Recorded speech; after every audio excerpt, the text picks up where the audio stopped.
அஸ்ஸலாமு அலைக்கும்.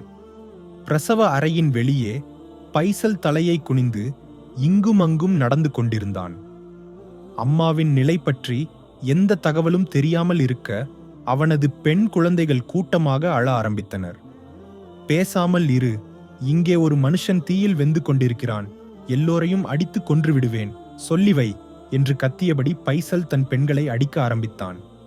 அதை பார்த்து நின்ற ஆயிஷாவின் தந்தை பைசலிடம் சென்று கேட்டார், என்ன பைசல், ஏன் உன் பெண்களிடம் இவ்வளவு அன்பு இல்லாமல் நடந்து கொள்கிறாய்? பெண்களாம், பெண்கள். அவள் 5 பெண் குழந்தைகளை நாயைப் போல பெற்று வைத்திருக்கிறாள். இப்போது பிறப்பது பெண்ணாக இருந்தால் எல்லோரும் கேட்கட்டும், நான் என் வழியே போய்விடுவேன். அப்போது செவிலியர் வெளியே வந்து, ஆயிஷாவின் உறவினர் யாராவது இருக்கிறீர்களா என்று கேட்டார். அதை கேட்டவுடன் பைசல் ஓடிச் சென்று, ஆண் குழந்தையாக இருக்கும் இல்லையா என்று கேட்டான். செவிலியர் சிரித்தபடி, இல்லை, பெண் குழந்தை என்று பதிலளித்தார். மருத்துவமனையின் சுவரில் கையால் ஆவேசமாக அடித்து பைசல் யாரிடமும் பேசாமல் அங்கிருந்து வெளியேறினான். நாட்கள் கடந்தும் தன் மகளை பார்க்க பைசல் திரும்பி வரவில்லை. ஆயிஷாவின் தந்தை சிலரை அழைத்துக் கொண்டு பைசலின் வீட்டுக்கு சென்று சமாதான பேச்சு நடத்தினார். ஆனால் பைசல் தன் முடிவை மாற்றவே இல்லை. எனக்கு வாழ வேண்டும், தீயில் வெந்து வாழ முடியாது. மூத்தவளுக்கு 8 வயது ஆகிவிட்டது. அதற்கு கீழே ஒவ்வொரு வருடமாக 5 பெண்கள். 10 வருடங்கள் கழித்து இவர்களையெல்லாம் திருமணம் செய்து வைக்க வேண்டுமென்றால் என் வாழ்க்கை முழுவதும் நரகமாக வாழ வேண்டும். அவளுக்கு எவ்வளவு இழப்பீடு வேண்டுமோ கேள், அதை கொடுத்து விடுகிறேன், என்னை விடுவித்து விடு என்று கூறினான். பைசலின் வார்த்தைகள் ஆயிஷாவின் தந்தையின் கண்களை கலங்கச் செய்தன. அவர் ஒரு வார்த்தை கூட பேசாமல் அங்கிருந்து வெளியேறினார். ஆயிஷாவின் அருகில் சென்று பைசலின் முடிவை அவளுக்கு தெரிவித்தார்.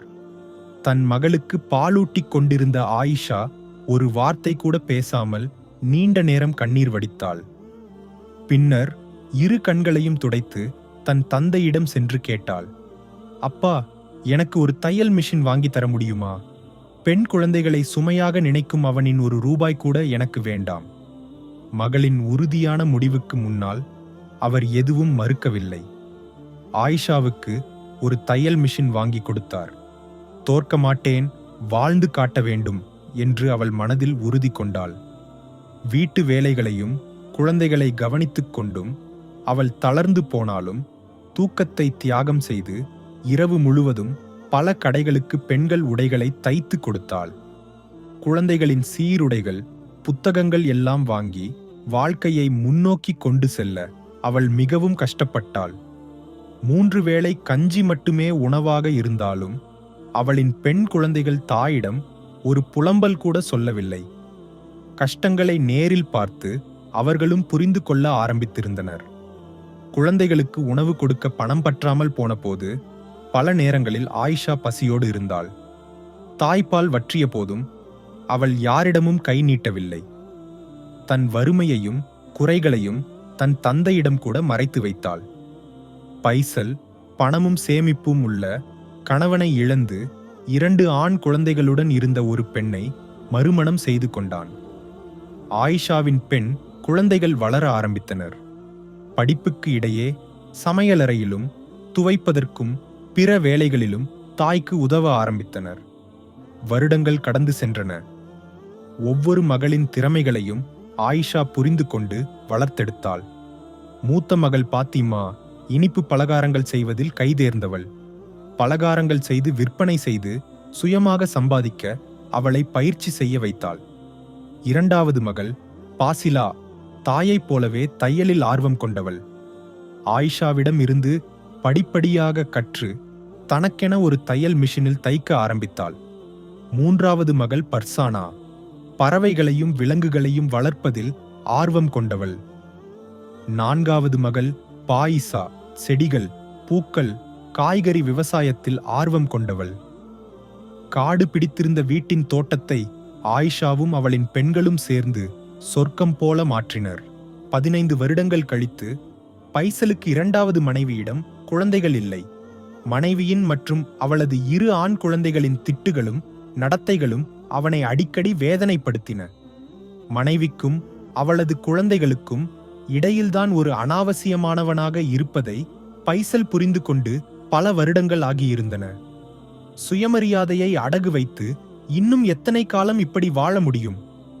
மனம் தளர்ந்து பொறுக்க முடியாமல் ஒரு நாள் யாரிடமும் சொல்லாமல் பைசல் வீட்டை விட்டு வெளியேறினான்.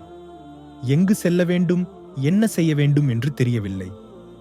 ஆயிஷா கஷ்டத்தில் இருப்பாள், ஏதாவது வேலை செய்து அவளுடனும் குழந்தைகளுடனும் இனி மீதி வாழ்க்கையை வாழலாம் என்று முடிவு செய்து ஆயிஷாவின் வீட்டுக்கு அருகில் சென்றான். அங்கு வீடு இருந்த இடத்தில் பெரிய மதில் எழுப்பப்பட்டிருந்தது. முதன்மை வாயிலில் வாகனங்கள் உள்ளேயும் வெளியேயும் சென்று கொண்டிருந்தன. வாயிலுக்குள் சென்ற பைசலுக்கு தன் கண்களை நம்ப முடியவில்லை. காடு பிடித்திருந்த இடத்தில் பூக்கள், செடிகள், பலவகை விவசாயங்கள், பறவைகள், நிறைய வேலைக்காரர்கள் மற்றும் நிறுவனங்கள் இருந்தன. அவர்கள் பலவித வேலைகளில் ஈடுபட்டிருந்தனர். வேலைகளை ஒருங்கிணைத்து 6 அழகிய தேவதைகள் போன்ற பெண்கள் இருந்தனர். பைசலை பார்த்தவுடன் அவர்களில் 2 பெண்கள் சிரித்தபடி அவனருகில் வந்தனர். பைசல் ஆர்வத்துடன் அவர்களை பார்த்தான். அப்பா, நான் பாத்திமா என்று ஒருத்தி கூறினாள். அதைக் கேட்டவுடன் பைசல் அமைதியானான். வந்திருப்பவர் யார் என்று தெரியாமல் பதறி நின்ற மற்ற தங்கைகளுக்கு இவர்தான் அப்பா என்று பாத்திமா விளக்கினாள். பைசலின் கண்கள் கண்ணீரால் நிரம்பின. அவனது பெண்கள் எல்லாம் ஒரே மாதிரி வளர்ந்து பெரியவர்களாக இருந்தனர். இளையவள் யார், மூத்தவள் யார் என்று கூட புரியவில்லை.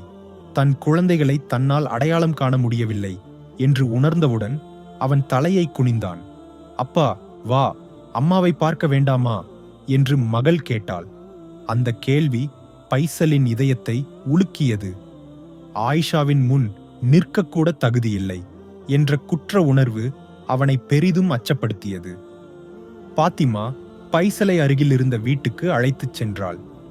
மகளின் குரலை கேட்டு ஆயிஷா வெளியே வந்தாள். பைசலை பார்த்தவுடன் அவள் ஒரு வார்த்தை கூட பேசாமல் திகைத்து நின்றாள். கண்ணீர் வடித்தபடி பைசல் கூறினான். தவறு செய்துவிட்டேன் ஆயிஷா, தவறு செய்துவிட்டேன். இன்று நான் வீதியில் நிற்கிறேன். உன் முன் தலை நிமிர்ந்து நிற்கக்கூட உரிமையில்லை. வாழ்க்கையில் ஒரு முறை கூட உன்னையோ குழந்தைகளையோ நேசித்ததில்லை. உனக்காக நான் எதுவும் செய்யவில்லை. திரும்பி செல்ல தயாரான பைசலிடம் ஆயிஷா கூறினாள். ஒரு நிமிடம். நீ என்னை கைவிட்டு சென்றபோது உன் இன்றைய நிலையை விட மோசமாக இருந்தது என் வாழ்க்கை. நானும் என் பெண்களும் அனுபவித்த வேதனைகளுக்கு பரிகாரம் செய்ய இந்த ஜென்மம் உனக்கு போதாது. என்னை கைவிட்ட போது எதுவும் தரவில்லை என்று சொன்னாய் இல்லையா? அது தவறு. 6 விளக்குகளை என் அருகில் விட்டுவிட்டு நீ இருளுக்குள் சென்றாய். அந்த விளக்குகள்தான் என் வாழ்க்கையை ஒளிமயமாக்கின. பெண் குழந்தைகள் சுமையோ பொறுப்போ இல்லை, அவர்கள் குடும்பத்தின் விளக்குகள். ஆயிஷாவின் வார்த்தைகளை கேட்டு பைசல் உடைந்து அழுதான். ஒரு வார்த்தை கூட பேசாமல் அவன் அங்கிருந்து வெளியேறினான். ஆயிஷா பைசலை திரும்ப அழைக்கவில்லை. ஏனெனில் மகளின் திருமணத்துக்கு கை கொடுக்க கூட இல்லாத ஒரு தந்தை திடீரென ஒரு நாள் கணவனாக வந்தால் அது தன் பெண்களின் கணவர்களால் ஏற்றுக்கொள்ளப்பட முடியாது என்று அவளுக்கு தெரியும். எல்லா தந்தைகளும் பைசல் போல் இல்லை. குடும்பத்துக்காக இரவு பகல் பாராமல் உழைப்பவர்கள் பெரும்பாலானவர்கள். ஆனாலும் பைசல் போல சிந்திக்கும் சிலர் நம் மத்தியில் உள்ளனர். பெண் குழந்தைகள் சுமையில்லை, பொறுப்பு என்று கூறி அவளின் ஒளியை அணைத்து விடாதீர்கள். அவள் நம் வாழ்க்கை முழுவதையும் ஒளியை நோக்கி அழைத்துச் செல்வாள்.